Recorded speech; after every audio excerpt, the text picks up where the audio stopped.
आज हम ये क्वेश्चन करने वाले हैं। Consider the shown arrangement, all pulleys massless and string are ideal. Coefficient of friction between A, यानी इस ब्लॉक की बात हो रही, ए एंड सरफेस, जो ये सरफेस है, कितना है 0.5 दिया गया है। और जो इस पर फोर्स अप्लाइड हो रहा है, ये एफ अप्लाइड ऑन ए, इसी ए पर अप्लाई किया गया है।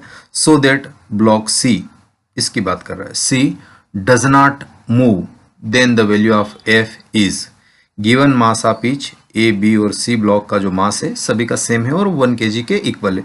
ये क्वेश्चन गिवन है, तो चलिए इस क्वेश्चन को अपन सॉल्व कर। अब यहाँ पर देखते हैं कि एक ब्लॉक दिया गया है, ठीक है। ये ब्लॉक मास एम है, इस पर जो हॉरिजॉन्टल फोर्स लग रहा है एफ, और इसका अपोज कर रहा होगा डेफिनेटली टेंशन, क्योंकि टेंशन कैसे लगता है, कनेक्टेड पॉइंट या कॉन्टैक्ट पॉइंट से अवे लगता है, ठीक है। और ये एक सरफेस पर रखा हुआ है और ऑलरेडी कहा गया है कि फ्रिक्शन है, तो डेफिनेटली इस सरफेस के मोशन के अपोजिट डायरेक्शन, यानी जिधर अप्लाइड फोर्स उसके अपोजिट डायरेक्शन में एक फोर्स लगेगा, है ना। ये वाला फोर्स लगेगा डेफिनेटली, और वो फ्रिक्शन फोर्स कहलाएगा। और ये कितना लगेगा, लिमिटिंग के बराबर। लेकिन यहाँ पर काइनेटिक मेंशन नहीं किया गया है, स्टैटिक और काइनेटिक दोनों को हम सेम ट्रीट कर रहे हैं, तो ये आ जाएगा म्यू एम और जी के बराबर ये वाला फोर्स इधर लगेगा। तो इसका एफबीडी आपको क्लियर हुआ। और लेट से ये ए एक्सेलरेशन से हॉरिजॉन्टल मूव कर रहा है, तो इसका इस पर लगने वाला net force F equal to M A, यानी न्यूटन के सेकंड लॉ को यहाँ पर अप्लाई करते हैं। तो एफ हॉरिजॉन्टल नेट फोर्स जो कि ग्रेटर है, इसका अपोज करने वाला एक तो टेंशन है, यस, तो माइनस टी कर दिया। एक अपोज करने वाला इसका फ्रिक्शन है जो माइनस एफ कर दिया है, छोटा एफ, इक्वल टू मास जो बचा हुआ ये और इसका एक्सीलरेशन ए। ये इक्वेशन नंबर 1 मैंने फ्रेम करी है, इसमें किसी को डाउट नहीं होना चाहिए, बहुत इजी चीज है। अब हम दूसरी कंडीशंस को समझते हैं कि दूसरी कंडीशन क्या बोल रहा है। दूसरी कंडीशन ये बोल रहा है कि देन वैल्यू एफ, तो ये तो मूव नहीं कर रहा है, ये क्या कर रहा है ना, डज नॉट मूव, ये वाली condition A applied so that C does not move. तो ये सी मूव नहीं कर रहा, फोर्स लग रहा, तो कहाँ लग रहा होगा, इस ब्लॉक को मूव करा रहा होगा। इसके लिए तो कोई कहा नहीं ना, बी के लिए तो इस पूरी इबारत में कहीं भी जिक्र नहीं किया गया है, इस पूरी लैंग्वेज में कहीं भी क्वेश्चन की लैंग्वेज में बात नहीं किया गया कि सी रुका हुआ है, सॉरी सी तो रुका हुआ है, बी रुका हुआ है, चल रहा कुछ नहीं। तो डेफिनेटली इस पे फोर्स लगा होगा, ये लेट से ए एक्सीलरेशन से इधर भागा होगा, तो ये भी तो अपवर्ड भागा होगा ना डेफिनेटली। क्यों भागा होगा, क्योंकि ये तो मूव नहीं कर रहा। जब ये मूव नहीं कर रहा तो इसको मूव करना अनिवार्य हो गया है ना। तो अब इस चीज को कैसे थोड़ा सा, तो यहाँ पर वर्चुअल वर्क मेथड भी बड़ी काम की चीज है। देखिएगा, वर्चुअल वर्क मेथड या वर्क वर्चुअल मेथड जो होती है वो अल्टीमेटली हम लगाते हैं, क्योंकि work done by tension, work done by tension क्या होता है, 0। तो टेंशन इंटू एक्सेलरेशन का प्रोडक्ट करके जो सम निकलता है वो 0 आएगा। तो टी, यहाँ पर टी कैसा लग रहा होगा बताइए, यहाँ पर टी ऐसे लग रहा होगा, है ना। और कितना लग रहा होगा, ये टी है, तो ये एक स्ट्रिंग है और इसमें टी है, ये इस पुल्ली के ऊपर जा रही है, तो यहाँ टेंशन ऐसे लग रहा होगा, यहाँ टेंशन ऐसे लग रहा होगा। स्ट्रिंग चेंज नहीं हुई, इस वजह से टेंशन यहाँ पर भी टी होगा। ये ऐसे होते हुए फिर यहाँ चली आई, फिर यहाँ चली आई, स्ट्रिंग चेंज हुई नहीं, तो टेंशन भी चेंज नहीं होगा। ये पुल्ली इसके ऊपर होती हुई यहाँ चली गई, अब ये कॉन्टैक्ट पॉइंट, तो यहाँ से ऐसे डायरेक्शन होगी, यहाँ से ऐसे डायरेक्शन होगी, अगेन टी मैंने कर दिया। फिर इस पुल्ली पे होता हुआ यहाँ पे टी और यहाँ पे टी, स्ट्रिंग अब भी चेंज नहीं हुई तो टेंशन अब भी टी रहेगा। फिर इस पुल्ली के ऊपर होते हुए ये कॉन्टैक्ट पॉइंट है, ये कॉन्टैक्ट पॉइंट है, तो अवे लगेगा तो ये टी लगा। फिर इस पुल्ली के ओवर होते हुए यहाँ पे चली गई तो ये भी टी, यानी ये वाली स्ट्रिंग चेंज ही नहीं हो रही। जो ब्लॉक ए से कनेक्टेड है और यहाँ तक जो आ रही है वो अनचेंज्ड स्ट्रिंग है, तो सब में सेम रहेगा। तो ये टी टी है ना, ये टी टी, तो इस स्ट्रिंग में कितना टेंशन आ जाएगा, 2T आ जाएगा। और यहाँ देखिए इसमें भी कितना आ जाएगा, ऊपर टी है, ऊपर टी है, तो यहाँ पे भी 2T आ जाएगा।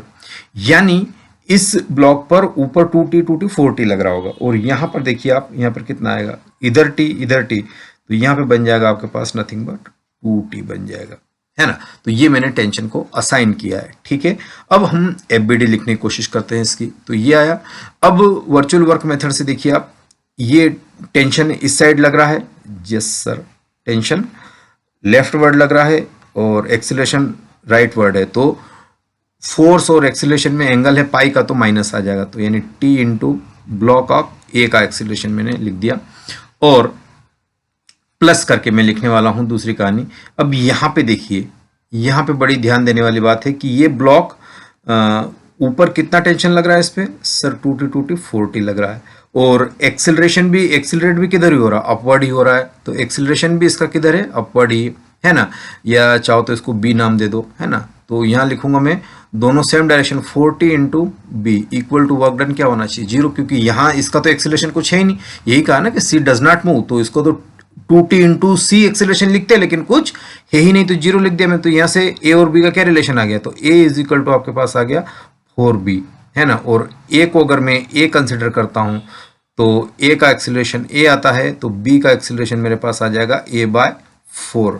ये एक तरीका है निकालने का, आपको अच्छा लगे तो अच्छी बात है, नहीं अच्छा लगे तो आप स्ट्रिंग की लेंथ कांस्टेंट है, यस सर कांस्टेंट है, तो ये कितना मूव करेगी, है ना। ये x तो ये 2x, ये x तो ये 2x 4x, और जब ये x मूव करेगी या इसको y मान लो तो y इक्वल टू कितना आ जाएगा, है ना। y इक्वल टू आपके पास आ जाएगा 4x, और उसको डिफरेंशिएट करोगे तो वेलोसिटी, उसको डिफरेंशिएट करोगे तो एक्सेलरेशन, तो उससे भी निकाल सकते हैं, जो आपको अच्छा लगे वो कर सकते हैं, मैं उसके बारे में कोई कंस्टेंट नहीं डाल रहा हूँ, ठीक है। तो ये वाली कहानी मेरे पास एक इक्वेशन आ गई। दूसरी इक्वेशन में अच्छी वाली इक्वेशन यहाँ से लिखना चाहता हूँ, तो ए का एक्सेलरेशन मैंने ये मान लिया, ये एक्सेलरेशन। अब दूसरी इक्वेशन है ना, ये मैं बात कर रहा हूँ था किसके लिए, फॉर, है ना, ब्लॉक ए की कहानी कर रहा था मैं, है ना, फॉर ए की कहानी कर रहा था। अब मैं कहानी करने वाला हूँ फॉर, है ना, ब्लॉक, विच ब्लॉक, बी ब्लॉक की। तो इसको देखते हैं, बी ब्लॉक जो है बड़ा आसान है और चुलबुला ब्लॉक है, क्यों, क्योंकि इस पे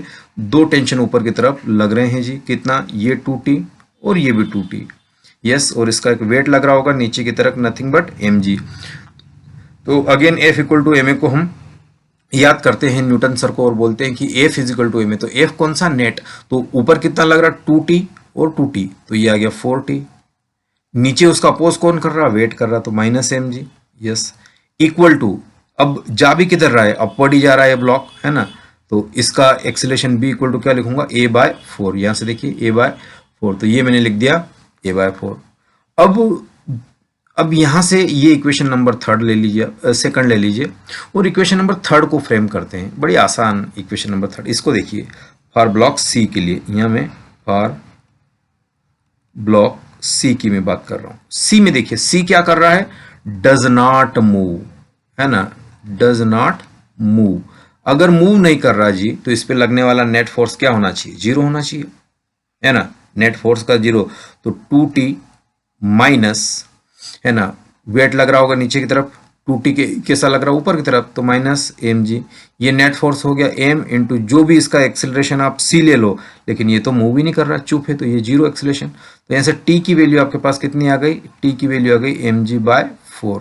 ये जो t की वैल्यू आई है, ये अपने काम की है बेटा, बहुत काम की है, इसको यहाँ डालेंगे हम, है ना, यहाँ डालेंगे तो a की वैल्यू मुझे मिलेगी, या टेंशन की वैल्यू व्हाटएवर जो भी कहना चाहो आप। तो शुरू, चलिए यहाँ से कहानी शुरू करते हैं।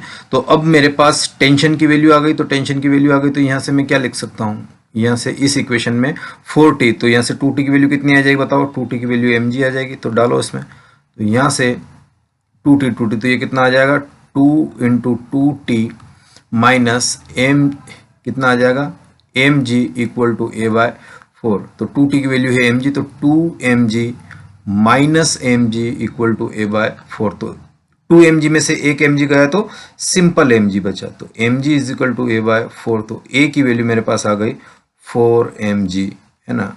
ये a का मुझे क्रैक किया मैंने कि a की वैल्यू क्या क्या मिल रही है आपके पास, ठीक है।